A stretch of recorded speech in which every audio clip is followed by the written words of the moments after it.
Olá a todos e sejam muito bem-vindos. É um prazer tê-los conosco para mais um webinar. Hoje vamos abordar um tema bastante relevante para as empresas que desejam expandir as suas operações para a China. A comparação entre um escritório representativo, o Representative Office, e uma empresa de capital totalmente estrangeiro, uma Wholly Foreign Owned Enterprise, ou WOFE.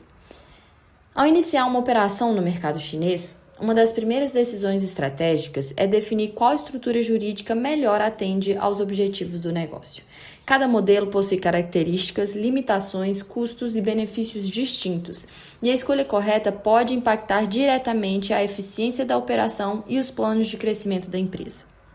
Durante esse webinar, vamos apresentar as principais diferenças entre essas duas estruturas, explicar em quais situações cada uma é mais adequada e destacar os aspectos legais, operacionais e tributários que devem ser considerados antes de tomar essa decisão.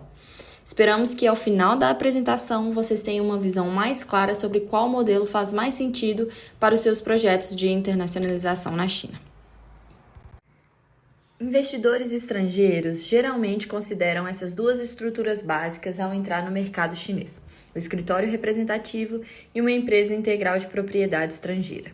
Embora ambos possam dar a uma empresa estrangeira a presença física na China, elas são fundamentalmente diferentes em status legal, atividades permitidas, capacidade comercial, tratamento tributário, flexibilidade operacional e ônus de conformidade. Um escritório representativo é melhor entendido como um escritório de extensão ou ligação de uma empresa estrangeira.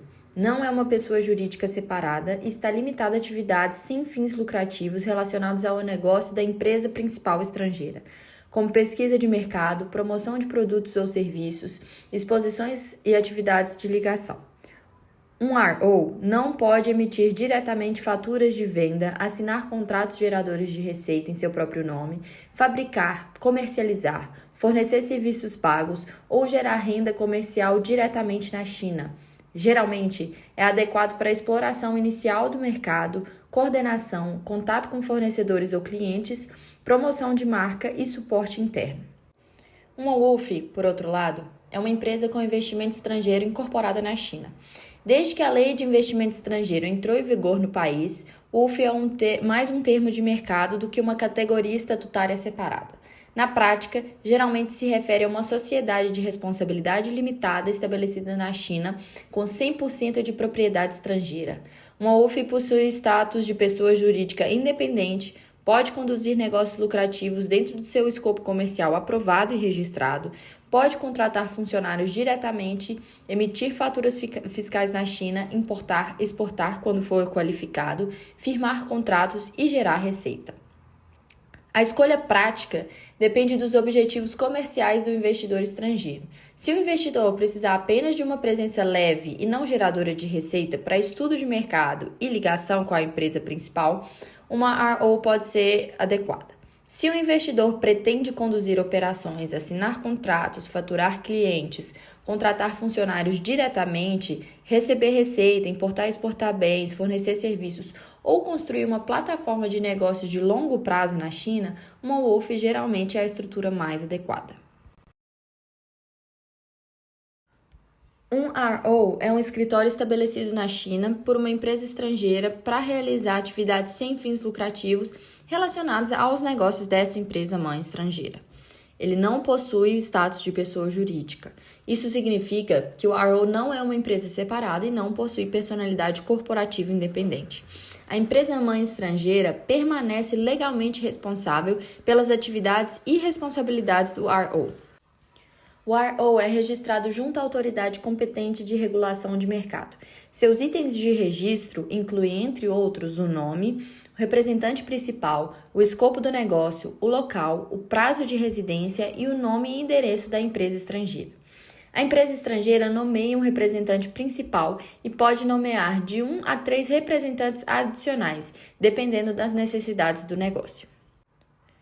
Já uma WOFE geralmente é estabelecida como uma sociedade de responsabilidade limitada sob a lei da China. É uma empresa financiada por estrangeiros porque todo ou parte de seu investimento vem de um investidor estrangeiro. Quando é totalmente propriedade de um ou mais investidores estrangeiros, é comumente chamado de WOFE. Diferente de um RO, uma WOF estabelecida como uma sociedade de responsabilidade limitada possui status de pessoa jurídica separada. Ela possui propriedades corporativas independentes e geralmente é responsável por suas dívidas com seus próprios ativos. Seu acionista geralmente é responsável apenas até a contribuição de capital subscrita. No entanto, a responsabilidade limitada pode ser perdida quando o acionista abusa do status de pessoa jurídica separada ou da responsabilidade limitada da empresa para evadir divisas e prejudicar gravemente os credores, ou, no caso de uma empresa de acionista único, quando o acionista não pode provar que a propriedade da empresa é independente da propriedade do próprio acionista. A WOF é registrada como uma empresa chinesa, geralmente uma sociedade de responsabilidade limitada. Seus itens de registro incluem nome, domicílio, capital registrado, escopo do negócio, informações sobre o representante legal e os acionistas. A limitação definidora de um RO é que ele não pode se envolver em atividades lucrativas. Pode, porém, realizar atividades relacionadas aos negócios da empresa mãe estrangeira, incluindo pesquisa de mercado, exposições e atividades promocionais relacionadas aos produtos ou serviços da empresa estrangeira e atividades de ligação relacionadas à venda de produtos, prestação de serviço, aquisição doméstica ou investimento doméstico da empresa estrangeira. Portanto, um RO pode apoiar a estratégia da empresa-mãe para a China, identificar oportunidades de negócio, coordenar com fornecedores ou potenciais clientes e promover a marca da empresa estrangeira. No entanto, não deve realizar diretamente vendas, entrega de serviço por taxas, comércio, fabricação, distribuição, armazenagem para vendas, operações de comércio eletrônico ou outras atividades empresariais geradoras de receita. Na prática, um RO não deve emitir faturas na China, receber receita operacional dos clientes ou executar contratos comerciais de forma independente. Contratos com clientes ou fornecedores chineses normalmente devem ser celebrados pela empresa mãe estrangeira e não pelo RO, sujeito à natureza da transação e à análise fiscal e regulatória aplicável. Já uma WOF pode conduzir negócios lucrativos na China, desde que as suas atividades estejam dentro do escopo comercial registrado e estejam em conformidade com a Lei de Investimento Estrangeiro, a lista negativa de investimentos estrangeiros e os requisitos de licenciamento industrial e outras leis aplicáveis. Dependendo do seu escopo registrado e as suas licenças, uma WOF pode atuar em consultoria, comércio, serviços tecnológicos, manufatura, distribuição, importação e exportação, pós-venda, comércio eletrônico, pesquisa e desenvolvimento ou outras atividades comerciais. Pode contratar clientes, emitir faturas, arrecadar receitas, contratar funcionários diretamente e atuar como veículo comercial do investidor na China. Quando o setor está sujeito a licenciamentos especiais, aprovação, registro ou restrições de investimento estrangeiro, a WOF deve atender a esses requisitos antes de iniciar o negócio relevante. Um RO geralmente não é tratado como uma empresa com investimento estrangeiro da mesma forma que uma WOF, pois não é incorporada como empresa na China e não pode realizar operações comerciais. No entanto, certas atividades ou setores do escritório representativo ainda podem exigir aprovação quanto às leis, regulamentos administrativos ou disposições do Conselho de Estado que exigem aprovação prévia. Uma WOF está sujeita ao regime de acesso a investimento estrangeiro na China. A China aplica um tratamento nacional pré-estabelecido sob o sistema de lista negativa. Investidores estrangeiros não podem investir em setores proibidos listados na lista negativa de investimento estrangeiro. Para setores restritos, os investidores estrangeiros devem satisfazer as condições estabelecidas na lista negativa. Para setores fora da lista, o investimento estrangeiro geralmente é gerido sobre o princípio da consistência entre investimento doméstico e estrangeiro. Além disso, regras de licenciamento específicas para cada setor podem se aplicar igualmente a investidores nacionais e estrangeiros, exceto quando leis ou regulamentos administrativos prevejam o contrário. Para estabelecer um RO, a empresa-mãe estrangeira deve se registrar junto à autoridade competente de regulação de mercado. As regras de registro exigem documentos como formulário de solicitação, comprovação da existência legal da empresa estrangeira por mais de 2 anos, os estatutos ou documentos organizacionais da empresa estrangeira, documentos de nomeação para o representante principal e os demais representantes, documentos de identidade e currículo desses representantes, certificado de crédito bancário e comprovação de uso legal do imóvel. Se for necessária aprovação prévia para o setor relevante, a empresa estrangeira deve obter a aprovação antes do registro e solicitar o registro de estabelecimento dentro do prazo estabelecido. O nome do RO deve seguir a estrutura de nomenclatura exigida, geralmente incluindo a nacionalidade da empresa estrangeira, o nome chinês, a cidade onde o RO está localizado e as palavras escritório representativo. Uma WOLF é estabelecido por meio de um registro de empresa. O investidor estrangeiro deve determinar o nome da empresa, o endereço registrado, o capital registrado, o escopo do negócio, o representante legal, a estrutura acionária, os estatutos sociais e arranjos de governança. Para uma sociedade de responsabilidade limitada, os acionistas devem formular os estatutos.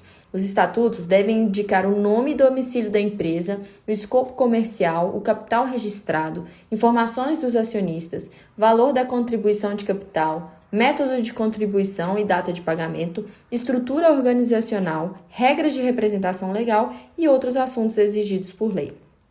A autoridade de registro de empresas emite uma licença comercial para uma empresa devidamente estabelecida. A data de emissão da licença comercial é a data de estabelecimento da empresa. Um RO não possui capital registrado porque não é uma empresa incorporada. As suas despesas são financiadas pela empresa mãe estrangeira. Deve manter livros contábeis que registrem de forma verdadeira as alocações de fundos da empresa estrangeira e as receitas e despesas do RO.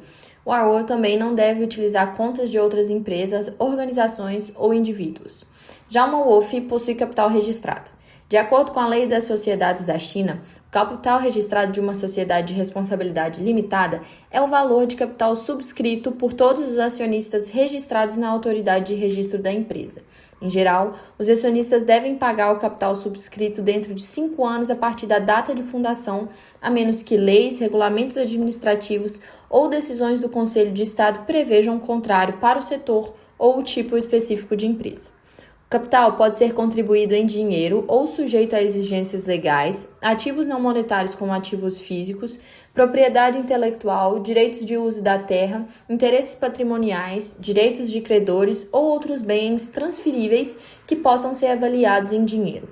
Contribuições não monetárias devem ser avaliadas e verificadas e não devem ser supervalorizadas ou subvalorizadas. Um RO não possui status de pessoa jurídica independente. Portanto, a empresa estrangeira assume a responsabilidade pelas obrigações e responsabilidades da RO. Isso pode ser significativo quando o RO faz acordos, contrata pessoal por meio de agências, arrenda imóveis, contrai impostos ou cria obrigações na China.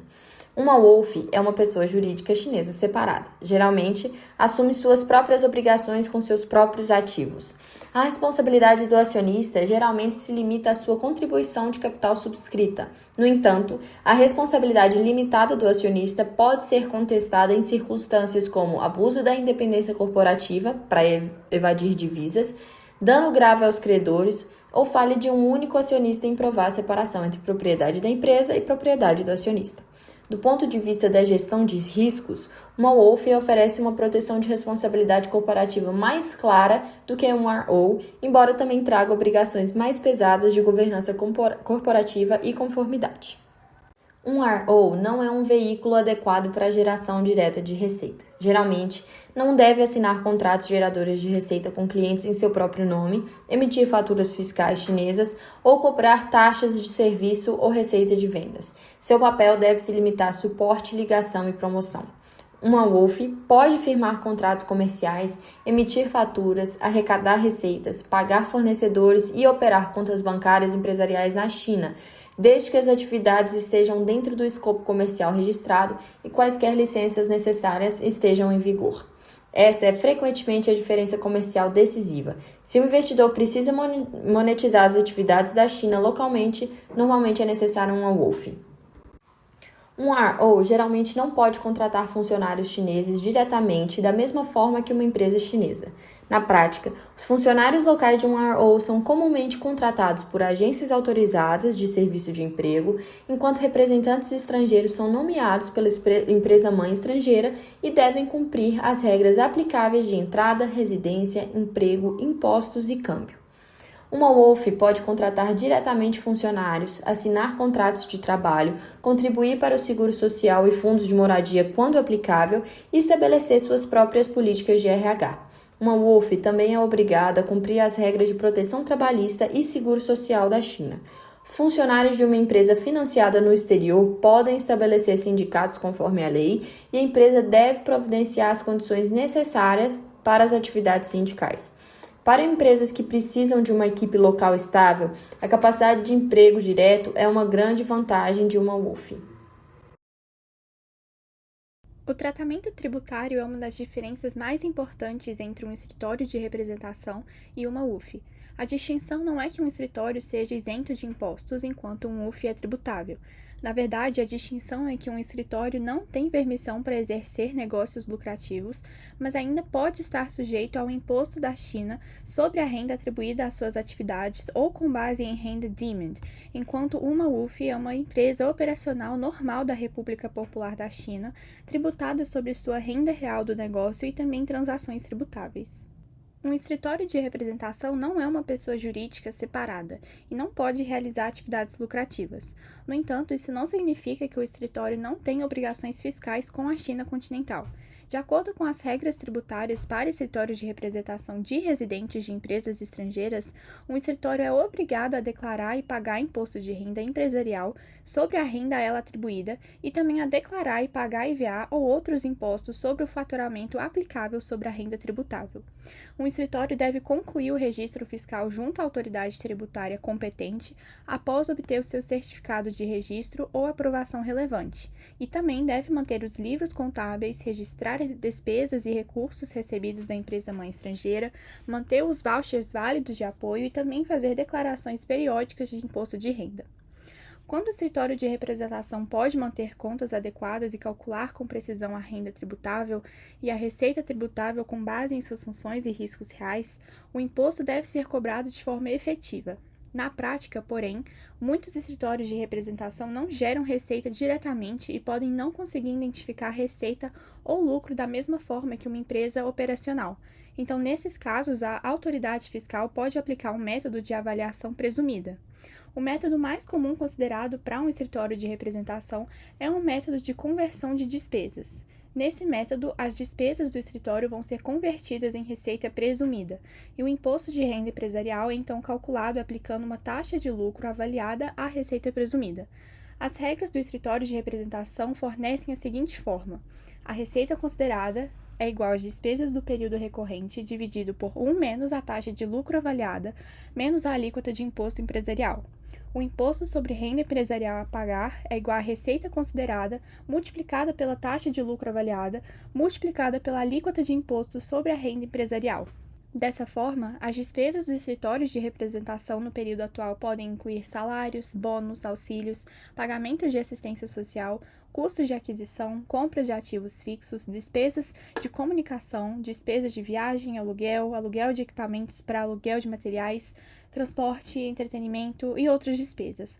Compra de ativos fixos e custos de reforma incorridos após o estabelecimento ou mudança podem ser tratados como despesas pontuais para fins de cálculo da receita suposta. A taxa de lucro avaliada para um escritório de representação sob o método de avaliação considerada não pode ser inferior a 15%.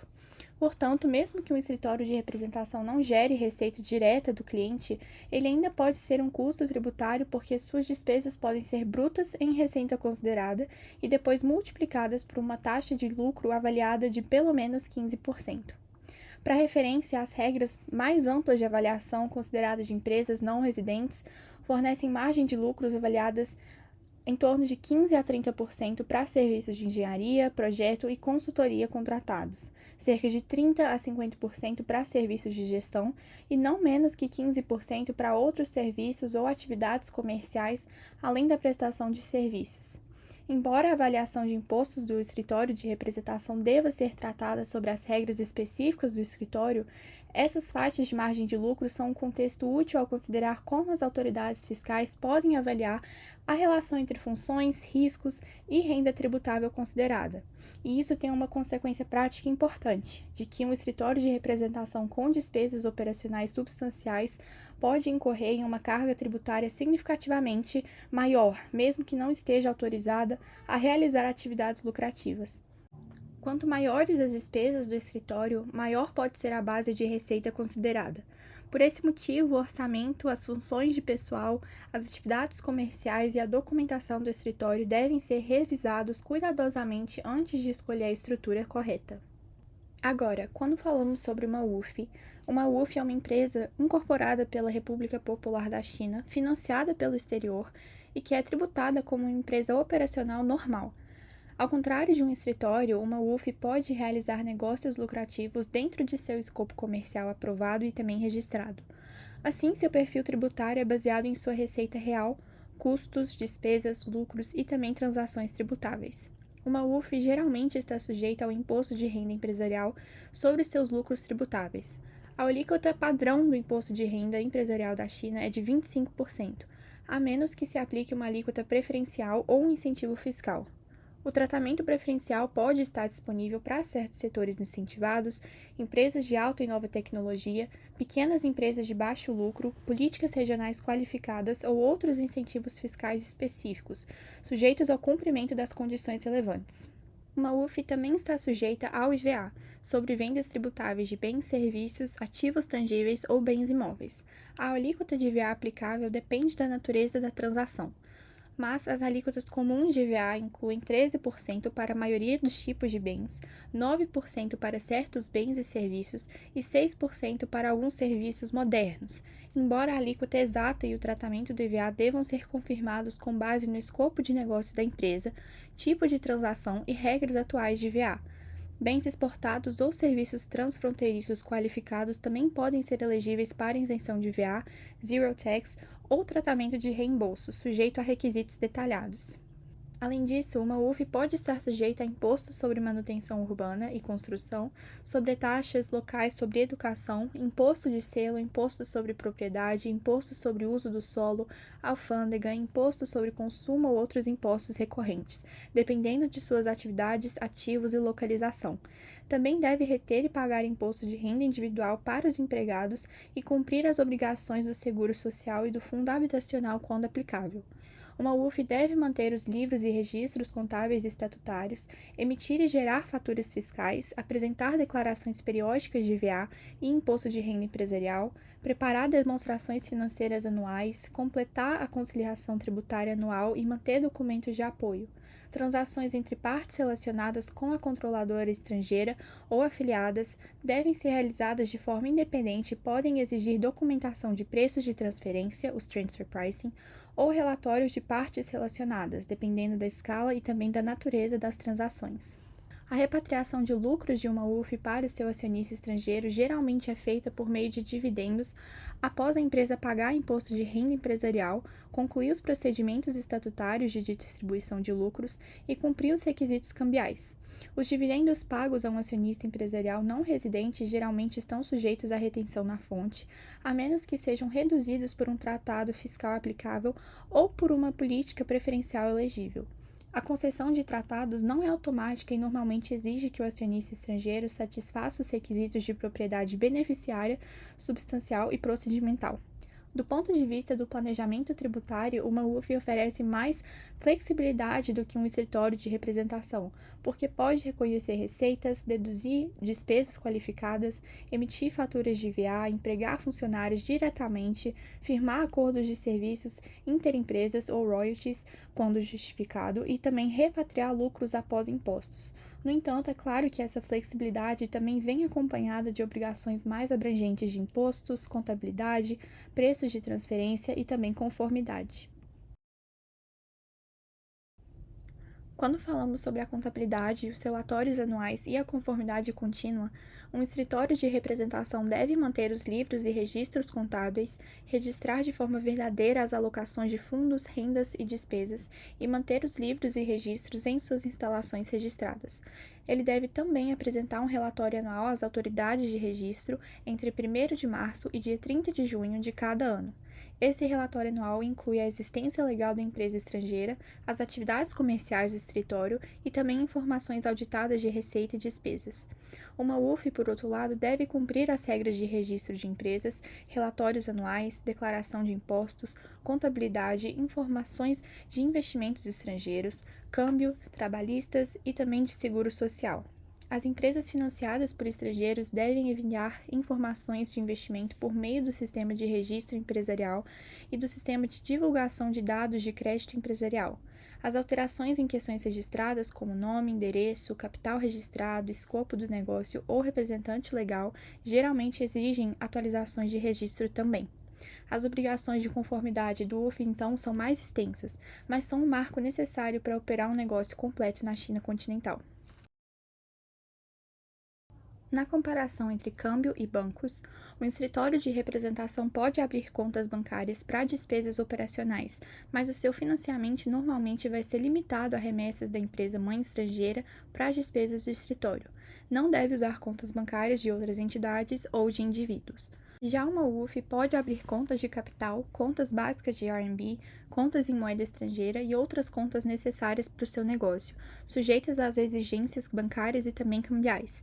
Pode também receber contribuições de capital, arrecadar receita operacional, efetuar pagamentos, emitir lucros após impostos e também realizar transações transfronteiriças de acordo com as regras cambiais aplicáveis. Quando falamos sobre instalações e presença física, um escritório de representação deve ter um endereço de escritório registrado na China continental e deve exibir o seu certificado de registro em um local de destaque nesse escritório. Em geral, a empresa estrangeira pode escolher a localização do escritório no escritório de representação. No entanto, em circunstâncias excepcionais, as autoridades competentes podem exigir que esse escritório altere seu endereço registrado se isso for considerado necessário por razões de segurança nacional ou interesse público. Uma UF também deve ter um domicílio registrado, geralmente correspondente ao seu escritório principal ou endereço registrado.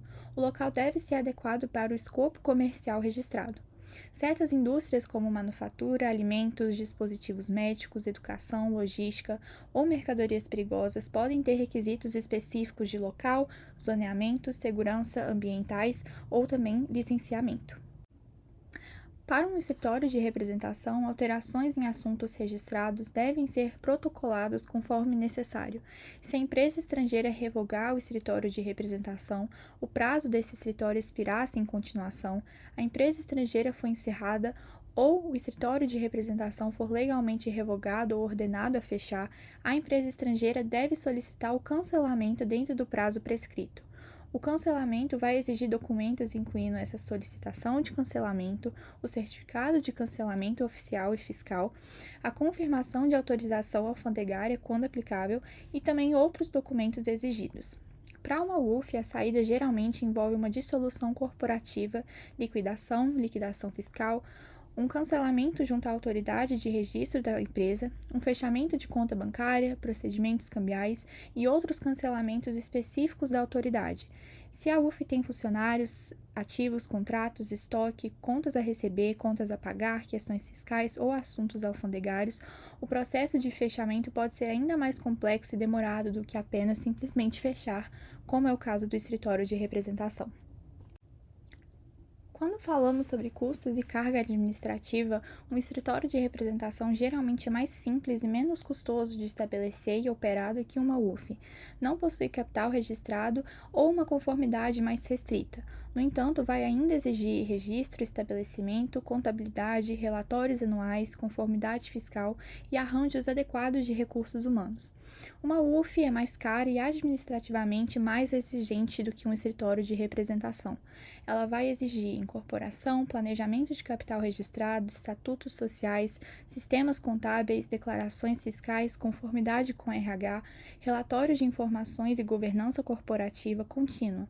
No entanto, esses custos sustentam uma capacidade operacional muito maior. A aparente economia de custos de um escritório de representação deve ser cuidadosamente ponderada em relação às suas severas limitações comerciais. Usar um escritório de representação para atividades que devam ser realizadas por uma UF pode criar riscos regulatórios, fiscais e também contratuais. Quando o plano de uma empresa estrangeira para a China continental é apenas exploratório e de curto prazo, um escritório de representação pode ser suficiente.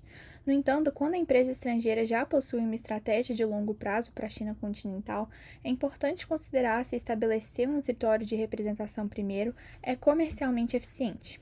Na prática, alguns investidores estrangeiros consideram criar um escritório de representação no início, porque suas atividades iniciais se limitam à pesquisa de mercado, promoção, ligação ou desenvolvimento de negócios.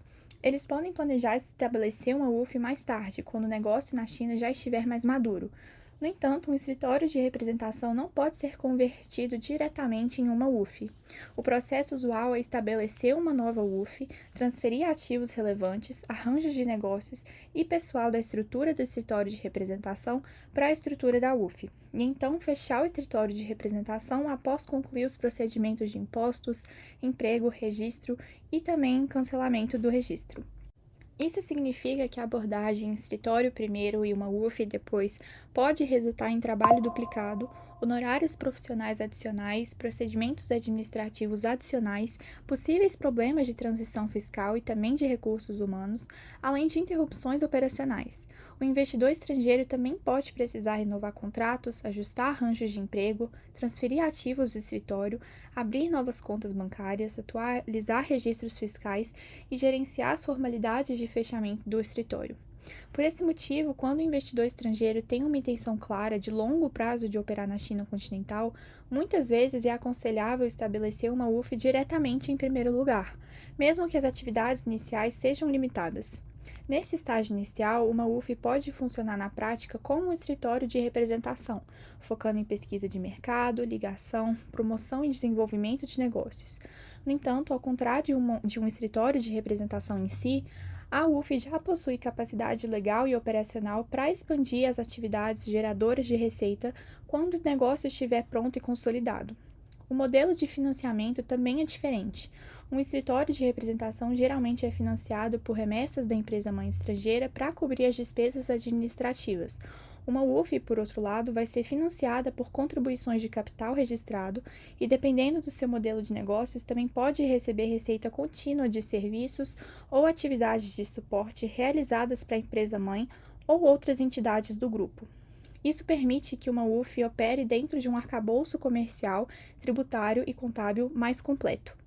Assim, para clientes com uma estratégia de longo prazo para a China continental, nossa recomendação usual é considerar ir diretamente para um caminho da UF, em vez de estabelecer primeiro um escritório de representação. Embora uma UF possa, claro, envolver mais trabalho de configuração e conformidade no início, ela oferece uma estrutura mais escalável, evita a necessidade posterior de transição de escritório para UF e apoia melhor as futuras operações comerciais do cliente na China. Por fim, a escolha entre um escritório de representação e uma UF deve ser guiada pela estratégia do investidor estrangeiro para a China continental, pelas atividades comerciais esperadas e também pelo horizonte temporal. Embora ambas as estruturas possam fornecer uma presença formal na China, elas são projetadas para propósitos completamente diferentes e não devem ser tratadas como intercambiáveis. Para investidores cujos planos para a China são genuinamente exploratórios, limitados e de curto prazo, um escritório de representação pode ser apropriado. No entanto, quando o investidor já possui uma estratégia de longo prazo para a China continental, geralmente é recomendável considerar estabelecer uma UF desde o início, mesmo que as atividades iniciais sejam limitadas e se assemelhem ao desenvolvimento de mercado ou trabalho de ligação no estilo de um escritório. Isso porque um escritório de representação não pode ser convertido diretamente em uma UF. Assim, nossa recomendação geral é que clientes com clara intenção de desenvolver um negócio sustentável na China continental considerem cuidadosamente ir diretamente a uma UF. Uma UF pode inicialmente atuar em um papel limitado de suporte ou serviço, preservando a flexibilidade para expandir para atividades geradoras de receita quando o negócio estiver pronto. Essa abordagem costuma ser mais eficiente, comercialmente prática e à prova de futuro do que criar primeiro um escritório de representação e depois reestruturá-lo. Muito obrigada a todos que puderam participar de mais um webinar da Brasil Desk da CWCPA. Nós gostaríamos de agradecer em nome de toda a nossa equipe e deixamos aqui também os nossos contatos para que vocês possam nos encaminhar possíveis dúvidas e também comentários ou interesses. Além disso, a gente gostaria de dizer sobre o nosso canal no YouTube, Mercado do Dragão, onde nós publicamos todos esses webinars que fazemos aqui. Muito obrigada e até a próxima!